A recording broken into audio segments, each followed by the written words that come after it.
자, 오늘은 함석헌 선생님의 그 사람을 가졌는가 이 시로 오늘 말씀을 시작합니다. 말리길 나서는 길, 처자를 내맡기며 맘 놓고 갈 만한 사람, 그 사람을 그대는 가졌는가? 온 세상이 다 나를 버려 마음이 외로울 때에도 저 맘이야 하고 믿어지는 그 사람을 그대는 가졌는가? 탔던 배 꺼지는 시간, 구명대 서로 사양하며 너만은 제발 살아다오 할 그 사람을 그대는 가졌는가? 불의의 사형장에서 다 죽여도 너희 세상 빛을 위해 저만은 살려두거라 일러줄 그 사람을 그대는 가졌는가? 잊지 못할 이 세상을 놓고 떠나려 할 때 저 하나 있으니 하며 빙긋이 웃고 눈을 감을 그 사람을 그대는 가졌는가? 온 세상의 찬성보다도 아니 하고 가만히 머리를 흔들 그 한 얼굴 생각에 알뜰한 유혹 물리치게 되는 그 사람을 그대는 가졌는가? 여러분 어떻습니까? 여러분에게는 이런 벗, 이런 사람이 있습니까? 만약 이런 친구가 우리에게 있다면 어쩌면 그 인생은 최소한 절반 이상은 이미 성공한 인생이 아닐까 생각합니다. 하지만 여러분, 나에게 그런 사람, 그런 친구가 있을까? 이렇게 생각하기 전에 먼저 우리 안에서 이런 질문도 함께 하면 좋겠습니다. 나는 누군가에게 그런 사람인가? 나는 누군가의 인생에 어떤 의미의 사람일까? 나는 누군가에게 그런 좋은 의미의 사람일까? 여러분, 한 가지 중요한 역학관계가 있습니다. 무엇입니까? 이런 관계는 결코 일방적일 수가 없다는 것이지요. 무슨 말씀입니까? 우리 중에 누가 함석헌 선생의 시에 나오는 그런 사람, 그런 친구 같기를 원하지 않겠습니까? 그러나 그런 바람보다 더 중요한 것은 내가 누군가에게 먼저 그런 사람, 그런 친구가 되어줘야 한다는 사실입니다. 나는 그런 사람, 그런 벗을 원하면서도 정작 나는 누군가에게 그런 사람일 수 없다면 결국 그 사람의 인생에 있어서 진정한 친구를 얻기는 어려울 것입니다. 여러분 어떻습니까? 나는 누군가에게 생명마저도 기꺼이 줄 수 있는 진정한 이웃, 진정한 형제입니까? 여러분 대답하기는 굉장히 어려우실 거예요. 그런데 여러분, 친구가 아니라 원수를 위해서, 죄인들을 위해서 기꺼이 십자가를 대신 지고 죽으신 분이 우리에게 있다는 사실입니다. 로마서 5장 7절 8절입니다. 의인을 위하여 죽는 자가 쉽지 않고 선인을 위하여 용감히 죽는 자가 혹 있거니와 우리가 아직 죄인 되었을 때에 그리스도께서 우리를 위하여 죽으심으로 하나님께서 우리에 대한 자기의 사랑을 확증하셨느니라. 사람이 친구를 위해서 자기 목숨을 버리면 이보다 더 큰 사랑이 없다고 하지요. 간혹 의로운 사람을 위하여 죽는 일이 쉽지 않지만 그렇게 선한 사람들을 위해서 용감하게 죽는 사람이 있기는 합니다. 하지만 예수님께서는 어떤 이들을 위해 당신의 생명을 버리셨다고 합니까? 우리가 아직 연약할 그때, 우리가 아직 죄인 되었을 그때, 우리가 아직 주님께 원수 되었을 그때 그리스도께서 그런 우리를 위하여 죽으심으로 당신께서 그럼에도 불구하고 우리를 얼마나 어떻게 사랑하고 계시는지 그 사랑을 증명하셨다는 것입니다. 그래서 주님의 사랑은 결코 이기적이거나 편파적이지 않습니다. 주님의 사랑에는 아무런 조건도 없습니다. 무조건적인 사랑입니다. 주님의 사랑은 그저 잠시의 필요를 채워주는 데서 그치는 사랑이 아니라 당신의 생명마저도 다하여 주신 사랑입니다. 우리를 구원하시고 우리를 하나님 나라의 백성 삼으시기 위해 이미 우리에게 당신의 생명을 내어주신 사랑이니 그 사랑은 거칠 것도 없고 막을 수도 없는 위대하고 능력 있는 사랑인 것입니다. 여러분, 우리가 가진 분이 누구입니까? 우리가 인생에서 얻게 된 그 귀한 분은 누구입니까? 주님 예수 그리스도, 우리를 위해 죽으셨으나 사망 권세 이기고 다시 사신 하나님이신 것입니다. 여러분 믿습니까? 오늘 우리가 함께 나눌 말씀은 우리를 위해 생명마저도 아끼지 않으셨던 그분이 지금은 우리를 위해서 어떤 일을 하고 계시는가, 바로 그것에 관한 내용입니다. 여러분, 주님은 십자가의 죽음으로 우리의 죄를 씻으시고 우리의 구원을 완성하셨습니다. 그러나 우리를 위한 주님의 사역은 십자가 사건으로 끝나버린 과거 완료가 아니라 지금도 여전히 계속되고 있는 현재 진행형이라는 사실입니다. 주님께서는 세 가지 사역을 하셨습니다. 첫 번째, 선지자의 직분. 두 번째, 왕의 직분. 세 번째, 제사장의 직분입니다. 그래서 이것을 보통 그리스도의 삼중직이라고 이렇게 부릅니다. 특별히 오늘은 그 중에서 제사장직에 대해서 한번 간단하게 우리가 생각해 볼까 합니다. 구약에 보면 제사장이라고 하는 직분이 나옵니다. 그 사람들이 어떤 일을 했던 사람들이었을까요? 물론 제사장들은 많은 일을 했지만 가장 중요한 임무는 하나님께 제사를 드리는 일이었습니다. 특별히 이스라엘 백성들은 자신들의 죄를 씻어내기 위해 하나님 앞에 속죄의 제사를 드렸습니다. 죄인인 내가 죽는 대신에 정결한 짐승을 잡아서 그 짐승으로 자신들의 죄를 씻어냈던 것이었습니다. 하지만 구약의 제사는 백성들이 직접 드릴 수가 없었습니다.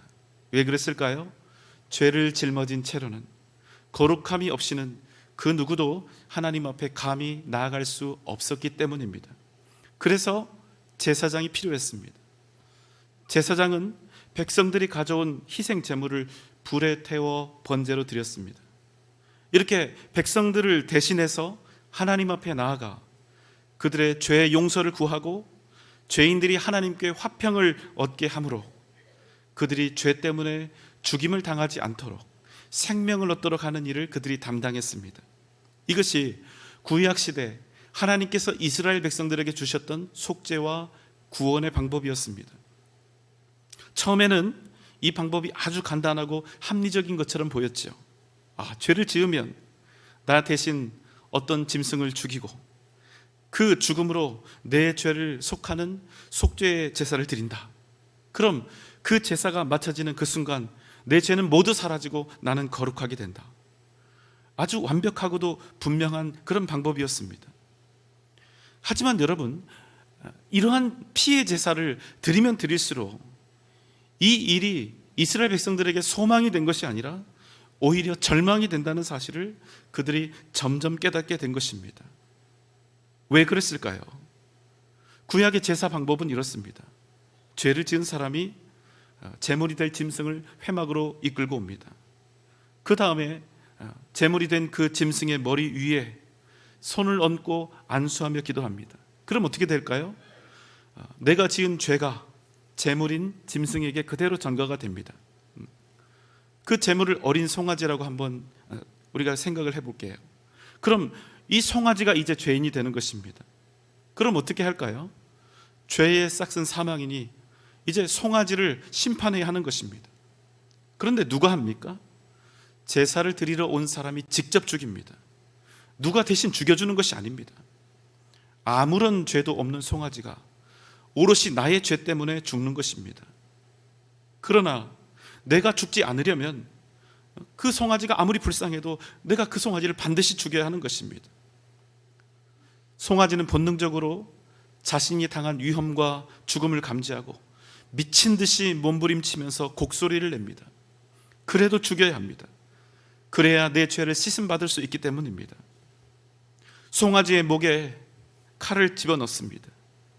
붉은 선혈이 분수처럼 터져 나옵니다.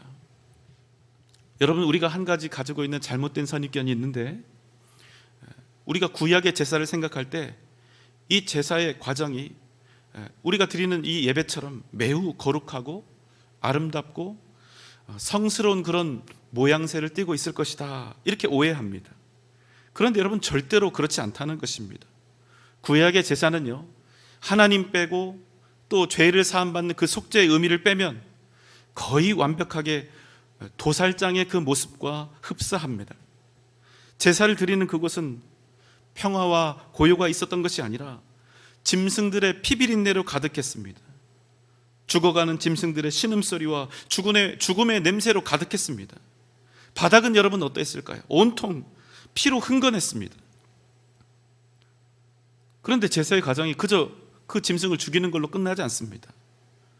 제사를 드리는 사람이, 죄인이 직접 자기 대신 죽은 그 짐승의 각을 떠서 껍질과 가죽을 벗기고 내장을 제거하고 고기를 분해하는 그 작업을 해야 했다는 사실입니다. 여러분, 한번 내가 그 주인공이 됐다 생각을 하시고 한번 상상을 해보십시오. 죄 없는 짐승을, 나 때문에 죽어야 하는 그 짐승을 내가 죽여야 하는 죄책감, 그 죽음에서 흘러내리고 있는 붉은 피, 그리고 대여섯 시간 동안 그 짐승을 직접 해체하면서 느껴야 하는 고뇌와 고통, 여러분 상상하실 수 있겠습니까? 우리가 뭘 할 수 있습니까? 죄를 씻어내는 일은 그토록 참혹한 일이었다는 거예요. 죄가 얼마나 무섭고 두려운 것인지 다른 사람들은 몰라도 지금 제사를 드리고 있는 그 사람은 아주 철저하게 그 모든 과정을 직접 행하면서 그 경험하고 있는 것입니다. 내 죄가 이렇게 악하고 더러운 것이구나, 죄의 결과가 이렇구나, 이런 죽음과 비참함을 가져오는구나, 이것을 뼈에 사무치도록 새기고 또 새기는 그 과정이 바로 제사의 과정인 것입니다. 이른 아침에 시작되었던 제사는 오후 늦게나 끝이 나게 됩니다.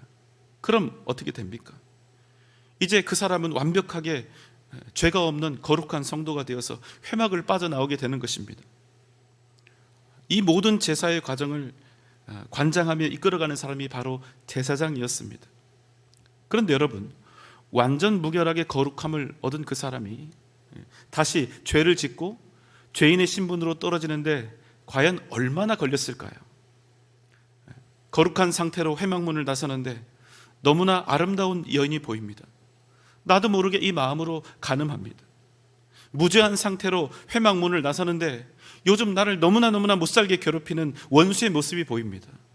나도 모르게 내 마음으로 그를 죽입니다. 여러분, 그러면 어떻게 해야 할까요?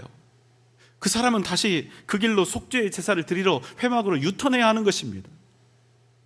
이것이 바로 짐승을 가지고 드리는 피의 제사, 인간 제사장이 주도하는 제사의 가장 치명적인 한계였습니다. 제사장은 꼭 필요한 존재였지만 그럼에도 그들이 드린 제사는 끝내 생명을 얻고 또 구원을 이루는 그 일에 관해서는 완전한 무가치로 전락할 수밖에 없었던 것입니다.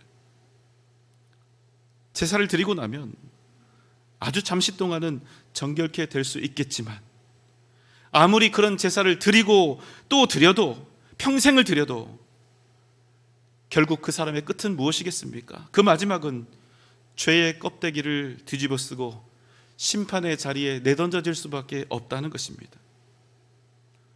여러분, 본성 자체가 악한 우리의 본질이, 우리의 인격이 거룩하게 바뀌지 않는 한 짐승을 대신하여 드리는 제사는 아무런 소용이 없다는 것입니다. 히브리서 7장 18절 19절입니다. 전에 있던 계명은 연약하고 무익함으로 패하고 율법은 아무것도 온전하게 못할지라 이에 더 좋은 소망이 생기니 이것으로 우리가 하나님께 가까이 가느니라. 무슨 말씀입니까? 이전에 있던 계명, 이전에 있던 속죄의 방법, 속죄의 제사, 이것은 구원을 이루는 일에 사실상 전혀 무익하기 때문에 패하였다는 것입니다. 하지만 이보다 더 좋은 진짜 소망이 생겼다는 것입니다. 그리고 이 소망 때문에 우리가 비로소 하나님 앞에 나아갈 수 있게 되었다는 것입니다. 여러분, 그 소망이 무엇일까요? 21절 22절의 말씀입니다. 그들은 맹세 없이 제사장이 되었으되 오직 예수는 자기에게 말씀하신 이로 말미암아 맹세로 되신 것이라. 주께서 맹세하시고 뉘우치지 아니하시리니 내가 영원히 제사장이라 하셨도다. 이와 같이 예수는 더 좋은 언약의 보증이 되셨느니라. 여러분, 무슨 말씀입니까? 예수 그리스도께서 우리를 위한 영원한 제사장이 되심으로 우리에게 진정한 보증, 어떤 보증입니까? 우리의 구원의 보증이 되셨다는 것입니다. 무슨 뜻입니까? 주님께서 직접 우리를 위한 제사장이 되셔서 우리의 구원을 책임지기로 하셨다는 것입니다. 그래서 어떻게 하셨을까요? 하나님의 독생자 아들 예수 그리스도께서 이 땅에 오셔서 직접 당신이 속죄의 제물이 되시고 우리를 대신하여 십자가에서 죽으신 것입니다. 그래서 우리가 어떻게 되었습니까?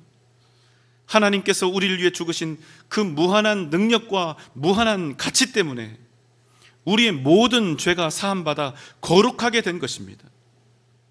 그 은혜와 능력으로 하나님의 자녀, 하나님 나라의 백성이 된 것입니다. 우리에게 정말로 놀라운 기적이 일어난 것이지요.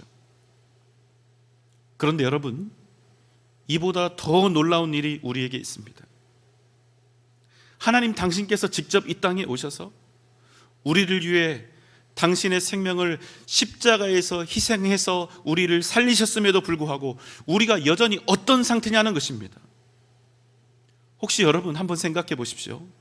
우리가 예수를 믿었기 때문에 우리의 본성이 바뀌고 우리의 본질이 선하게 변화되었습니까?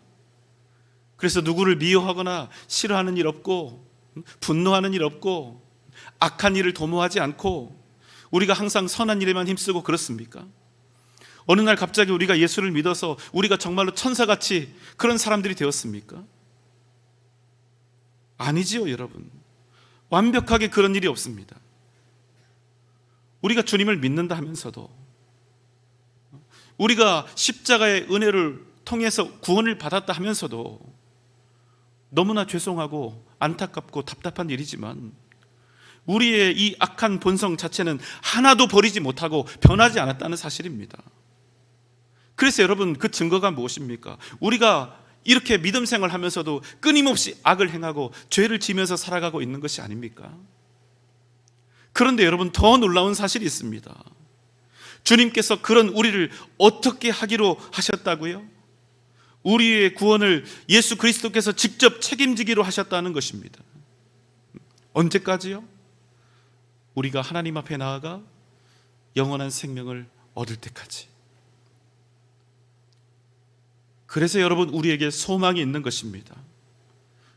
우리가 선한 사람이고 우리가 의리 있는 사람이고 우리가 후덕한 사람이고 우리가 인격적이고 훌륭한 사람이라서 주님이 우리의 구원을 책임지시는 것이 아니라 우리가 전혀 그렇지 못함에도 불구하고 주님께서 우리의 구원을 보증하신다는 그 사실은 무엇과도 바꿀 수 없는 우리 같은 죄인들의 절대적인 소망이 되는 것입니다.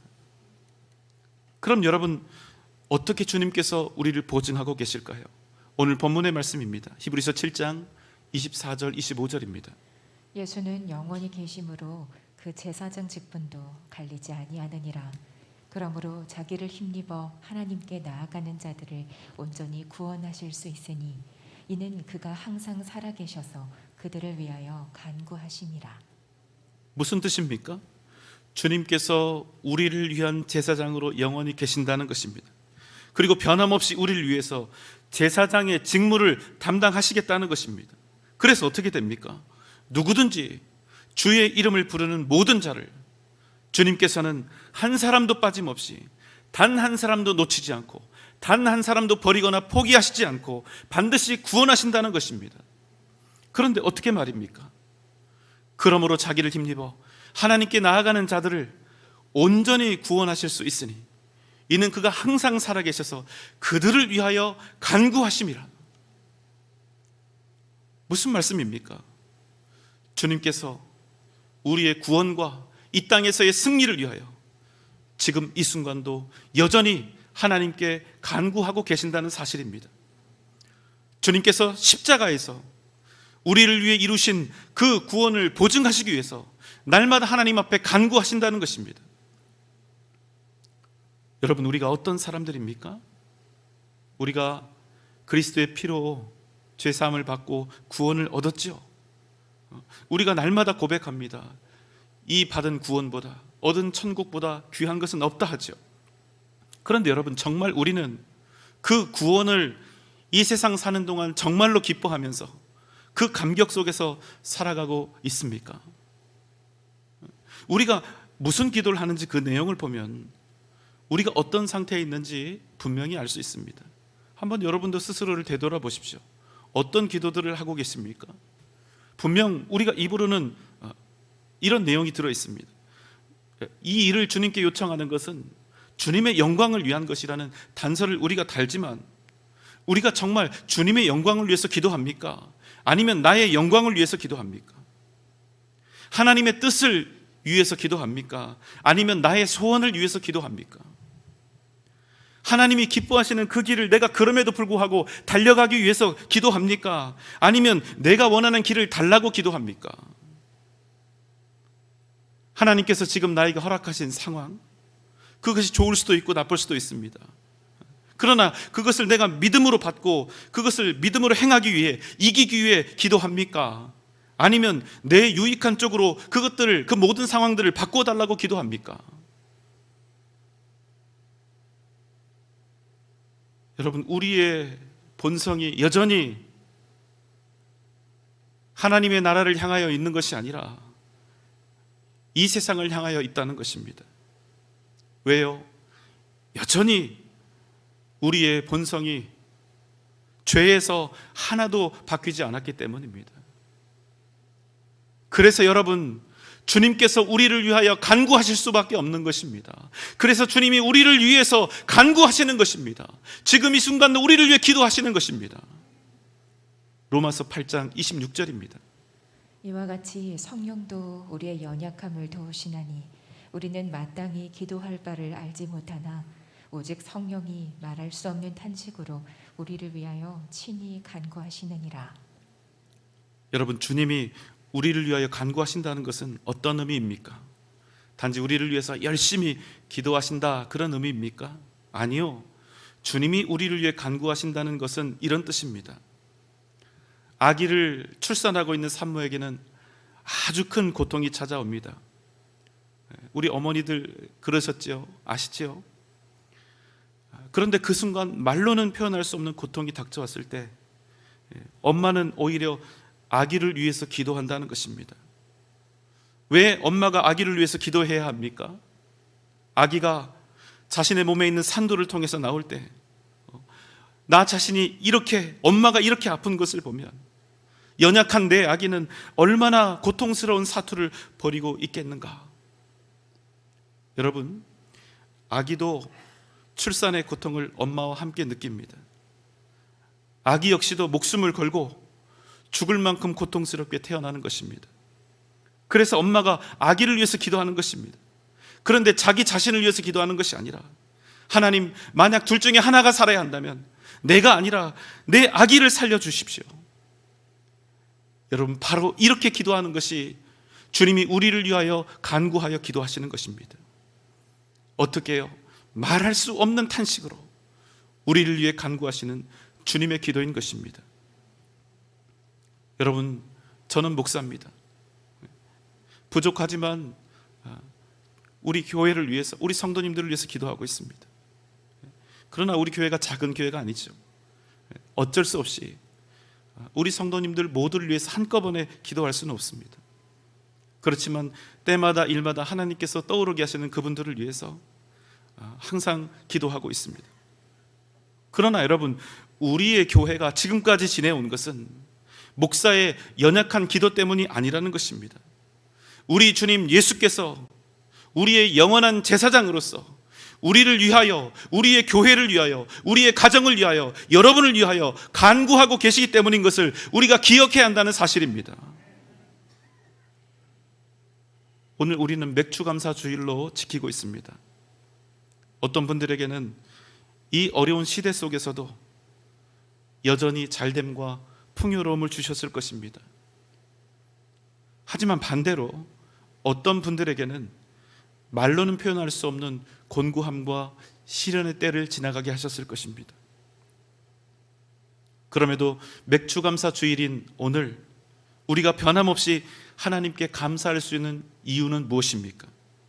그것은 여전히 우리가 하나님의 선하신 계획과 인도하심 가운데 있다는 사실이요, 우리가 어떤 상황 속에 있다 할지라도 영원한 대제사장 되신 우리 주님께서 변함없이 우리를 위하여 말할 수 없는 탄식으로 간구하고 계신다는 사실입니다. 때때로 우리는 기도조차 제대로 하지 못하는 연약한 자들이지만, 무엇을 위해 기도해야 하는지조차 알지 못하는 무지한 자들이지만, 심지어는 우리가 하나님께 구하고 바라는 것들이 살 길이 아니라 죽을 길을 달라고 기도하는 어리석은 자들이지만, 우리는 우리 자신을 위해 기도하는 그 어떤 기도보다 더욱 간절하게 목숨을 건 어미의 심정으로 간구하시는 그 주님께서 우리와 함께 하시기에 언제나 소망으로 넘쳐난다는 사실을 잊지 마시기 바랍니다. 사랑하는 여러분, 우리가 은혜를 입은 것은 그저 구원을 받아서 하나님의 자녀된 것으로 끝나지 않습니다. 주님께서 여전히 우리와 함께 하시고 우리를 위하여 간구하시는 그 놀라운 은혜를 지금도 받아 누리고 있는 것입니다. 그러니 사랑하는 여러분, 여러분의 인생에서 이런저런 험한 굴곡들이 보인다고 해서 절대로 낙심하거나 절망하지 마십시오. 여러분 기억하십시오. 우리가 기도하는 것이 아닙니다. 주님이 우리를 위해 간구하시는 것입니다. 주님의 기도는 반드시 응답됩니다. 그러므로 우리는 반드시 믿음으로 승리하게 될 것입니다. 오직 믿음으로 사십시오. 그럼 살아계신 하나님께서 여러분을 반드시 도우실 줄 믿습니다. 오직 믿음으로 승리하는 복된 여러분 되시기를 주님의 이름으로 축원합니다.